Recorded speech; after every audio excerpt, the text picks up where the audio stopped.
Guys, look at that. It's just about to turn 400. Oh, there it is.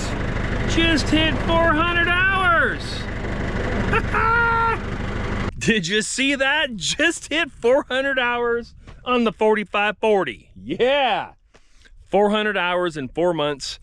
I have put this thing through the ringer. This has probably done more than what most people are going to use this tractor to do. I've built roads. I tore off the side of a mountain, which I'll show you. And I've broken things, bent things. Yeah, things have happened. Oh, and it had a catastrophic failure that had to go back to the dealer for a month. Yeah, we'll get into that. But 400 hours in 4 months on the Mahindra 4540. Let's get into it. We're going to talk about this. Oh, get back here! No, get back here, tractor! Tractor, get back here! Ah! Guys, and I will be uploading this video with Connecten Internet. If you need some unlimited high-speed internet, whether you're traveling the country in your RV or you're in your off-grid homestead, give Connecten Internet a shot. It's been working great for us. Video link in the description below with a promo code to save you some money. Well, you just saw it. I just hit the 400 hours in my 2024 Mahindra 4540. And it seems like that's a decent amount of hours in a short amount of time. So I wanted to share with you guys all the things that I like about this tractor and all the things I don't like about this tractor. And if you're new here, we were a full-time RV travel nurse family. We had been traveling around the country the last 3.5 years, contract to contract, checking out the United States, having a good time, all the while keeping an eye out for our future property. And we found it. We found our 40-acre off-grid homestead here that was completely raw, untouched land. So once we bought our off-grid property, the next thing to do was find a piece of equipment that I can use to actually develop this property. I need roads, I need to build a house, I need to do all kinds of different things. So finding the right piece of equipment that's going to work for what I need, that was the challenge that I had. And I don't have unlimited money, so I can't go buy a mini excavator, I can't buy a bulldozer, I can't buy a loader, I can't buy multiple equipment. I can only get one thing. And I chose to get a tractor. And I knew getting a tractor, I was going to get a backhoe on it because I need to dig my foundation on my house. I need to dig lots of different things. I needed a loader so I could move gravel, lift things, do all that kind of stuff as well. I wanted something that I could use to build the road, so having a box scraper or something like that was great. So a tractor just all around seemed to fit my needs the best. Now I ain't saying if I had some money I wouldn't go buy a mini excavator or something, because I sure as heck would. But if you can only buy one piece of equipment and you're having to do the types of things that I'm doing, a tractor seems to be a great fit for that. So when you're looking at tractors, there's a lot of different manufacturers and stuff out there to look at. And trust me, I looked at all of them. I'm not brand specific. I don't have anything tied to this company. I didn't get it for any other reason other than it fit my needs. It seemed to have a good reputation out there online, which you never know until you actually get it. That could be with anything. I believe this tractor is right around 41 horsepower. And if you've been checking out tractors all for yourself, you will find out that this size, this horsepower range of tractor comes in like 2 different frame sizes.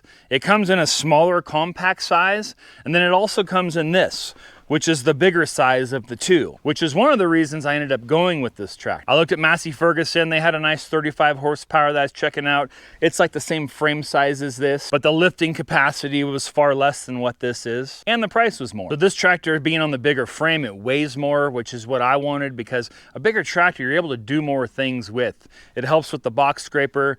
This lifting capacity on the front here, I'll put the numbers up here because I don't remember right offhand, but I want to say it's between like 2,500 and 3,500. I just know it's been able to lift most everything I've tried to lift with it. And I've used this, even though I don't have forks, this has been a forklift for me, lifting everything around here that's heavy that I need to lift. The tractor has actually been really good and done a lot of stuff. I've built driveways. My driveway from the bottom down there is a ½ mile long to where the house is. I've used the auger attachment on it and done miles of fencing. I recently got a field mower, which is awesome. It's a 7-foot field mower, and this thing handles that thing like a champ. And besides the road, which is one of my biggest things that I've done with this tractor because there's so much road, and I'd say half the hours that are on this tractor are from using the backhoe. Here where we built our house, I wanted to dig down in the side of the hill and have the house kind of recessed in the ground a little bit to help with wind. It'll help with the heat during the summertime. It'll help with the coldness during the winter, so it's not so cold. But it was a big undertaking. It was a very big undertaking for a piece of equipment that's only this size. But when you're determined to do something, no matter what size the equipment is, you can always get it done. Just might take a little bit longer. And let me tell you, I spent about 2 months on that backhoe straight every day digging out the site for our house. This was a massive undertaking for this little tractor. And when I first told people what I was gonna do and showed the couple neighbors that I have what I was gonna do, they all kind of looked at me like I was a little crazy. And I may be, but that wasn't gonna stop me from getting her done. Now when people come by and they see what I did, they're pretty impressed. They're like, you did that with that? Oh, yes, I did. And like all things, things can have problems. And you know what? I've had my fair share of problems with this tractor. Like I mentioned at the beginning of the video, I had a catastrophic failure. And I was really bummed when that happened because that took me out of business for over a month. So one of the reasons I ended up getting this tractor, because it's a little bit more old school technology. It's manual shift with a clutch. It's not the hydrostatic clutch, you know, where you just forward and backwards your pedal like a lot of lawnmowers these days. Because I'd read online, it seems like a lot of those ones have issues with the transmissions, and they have, you know, so just having a direct drive, like a, you know, a solid manual transmission with a clutch, kind of old school, you know, that's one of the reasons I ended up getting this tractor. I'm really glad that I went with the manual transmission. It's a lot more work when you're moving and doing a lot of dirt moving. You're going up, you're loading, you're backing up, you're going, you're dumping. But one of the main reasons I got it was because of the manual transmission. They're just supposed to be more bulletproof and all that. Well, I only had about 135 hours on this thing. And, well, let's just say that day was not a great day. First, my neighbor, where I get all my gravel from, because he works at a gravel pit close by. All right, my neighbor's back for one third and final drop off for the day. Came over and he rolled his truck on my driveway. His truck shut off, he lost power, he started rolling down the hill, so he turned into the embankment and boom, went up on the side and rolled it over. Man, that was first thing in the morning, so the day didn't start off good. While I was unloading the rock out of his tipped over truck, I was dragging the rock out so we can end up tipping his truck back over and towing it to the top of the hill. While using this tractor, I'm backing down my driveway and kaboom! It felt like the inside of the transmission just exploded. And guess what? It kind of did. So what had actually happened after getting it to the dealer, I took the loader off, I took the backhoe off, I got it on my trailer, and I took it all the way back to the dealer, which is like 4 hours away from me. And after having it for about a week or so, they let me know that the clutch had totally just shattered. The flex plate, everything inside, the flywheel on the motor, trash, gone. It exploded. They weren't exactly sure how it had happened, but their guess was something didn't get tightened up properly, something at the factory didn't get done right. So it's not funny, but it's kind of funny that I bought this tractor because of the transmission and the manual, you know, and all that, and the durability and the strength and all that stuff. And, you know, it goes and has that problem.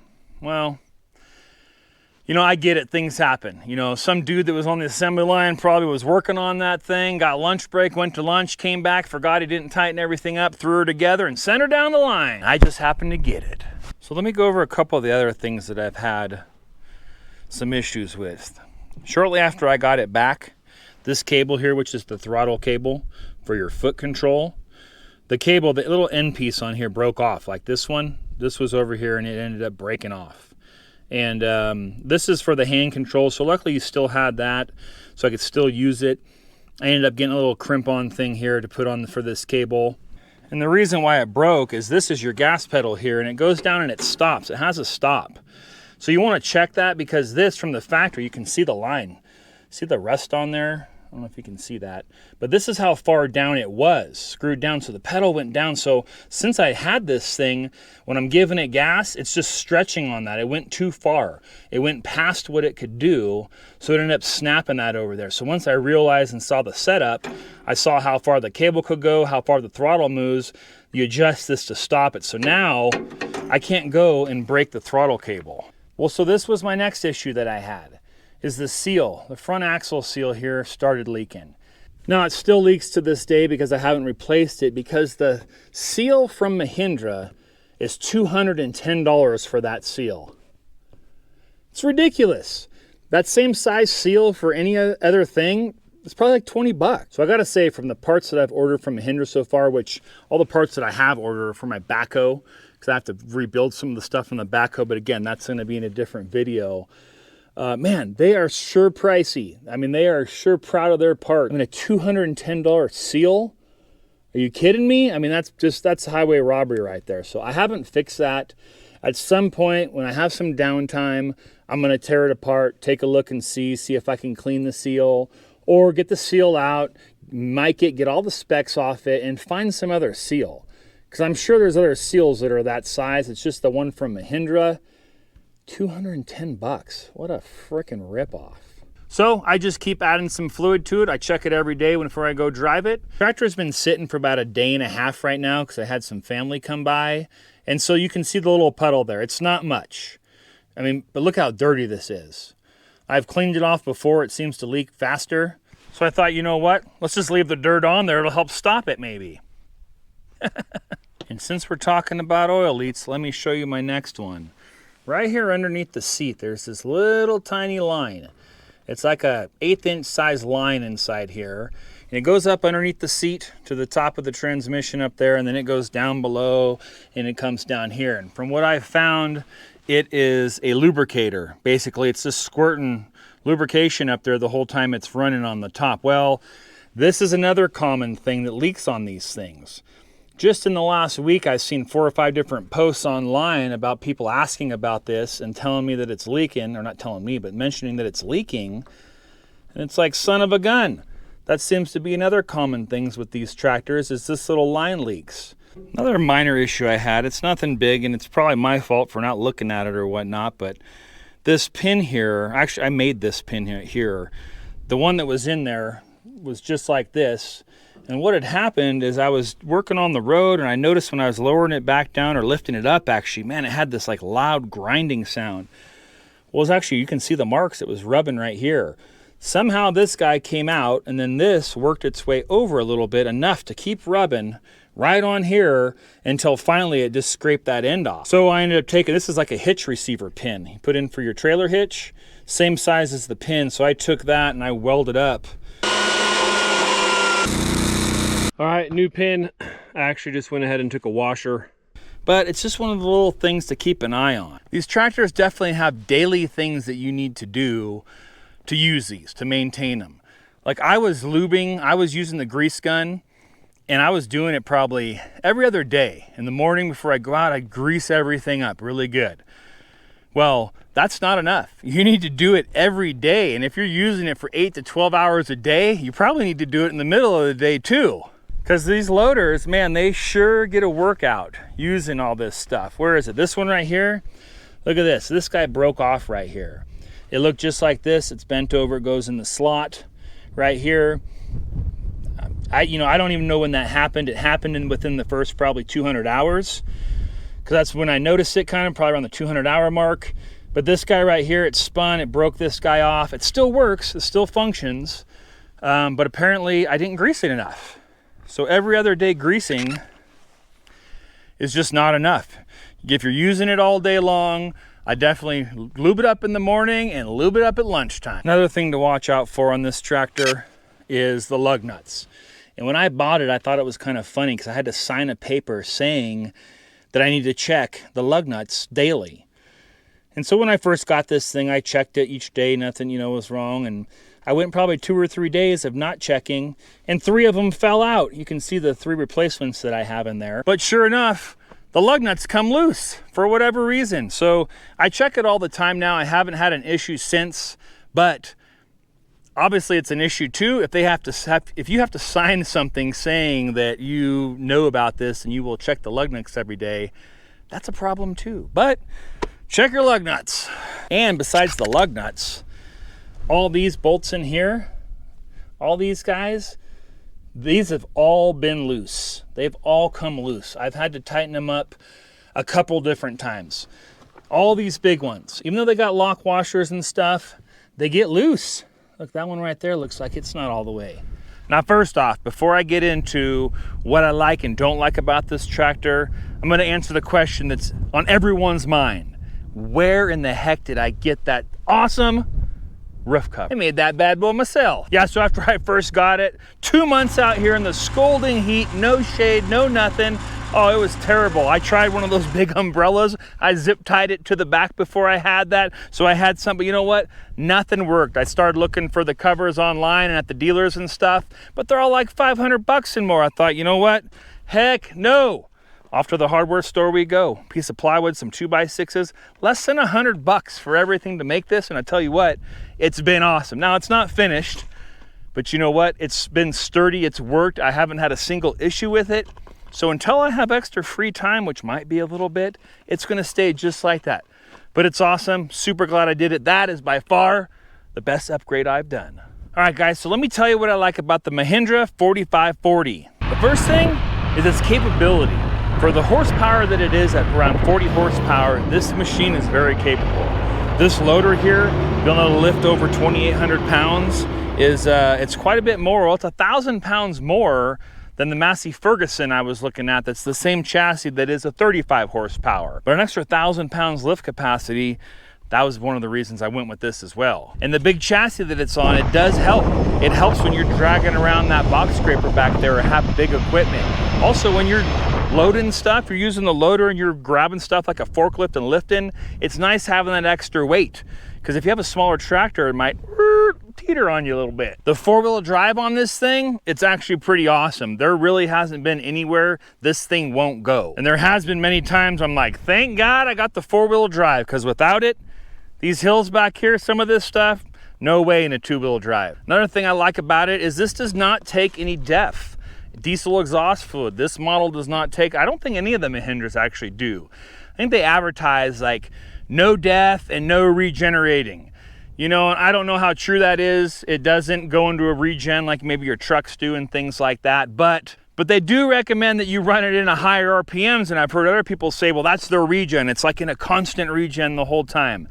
And I don't know. I don't run it rev the whole time. I run it just like I would any other tractor, which I've never had another tractor, so I just run it and it works fine. Now let me tell you some of the things that I don't like about this tractor. The brakes. I'm not a fan of the brakes on this tractor. They don't seem to work really great.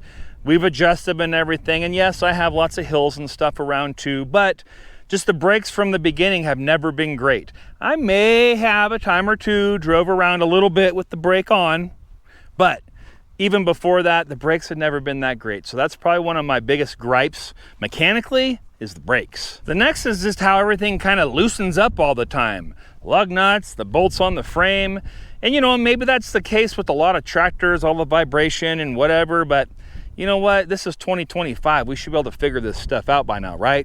And I'm sure a lot of companies have. So I don't like the fact that you have to almost daily go over the bolts on this thing to make sure they're not going to rattle out on you while you're driving. The footroom area. If you have big feet like me, I wear a size 15, it is hard in there sometimes. I got my boots on there and I keep getting caught between the clutch and the top of the transmission and stuff. There's just not a lot of room on there for your feet. I don't like to complain about it because it is what it is and I deal with it. But just know, if you get something like this, if you got big feet, it's kind of cramped in there. All the oil leaks. I don't like all the leaks that it has. This is a brand new, very expensive piece of equipment.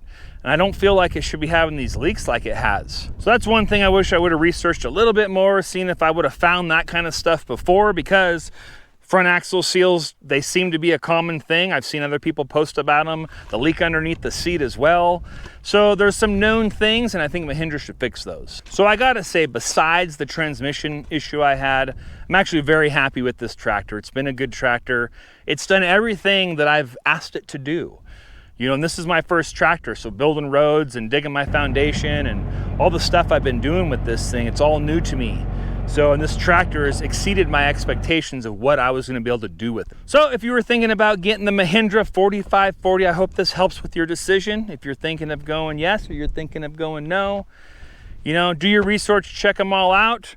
And, it's just like anything else. You might buy one and it lasts you 1,000,000 miles or 1,000,000 hours, but you might buy one and it'll last you 500. You just never know. Luck of the draw. All right, guys, well, that's going to do it for today's video. Hope you enjoyed. Stick around if you want to see more info on the Mahindra 4540 and the projects I've been doing and all of our homestead stuff, because there's a lot more coming. All right, guys, have a good one. Catch you on the next one. Left the big city for the simple country life. Found myself a woman that it took for me to be my wife. I was working on the ground come the sun up to sundown. Yeah, I'm trying to make a reputation for a man inside this town. Hard as I try, maybe I just can't. I ain't no up and kinda leaving me. She kissed me one time and she took my heart. Baby, you can love me, you can leave me, I'm on your don't start.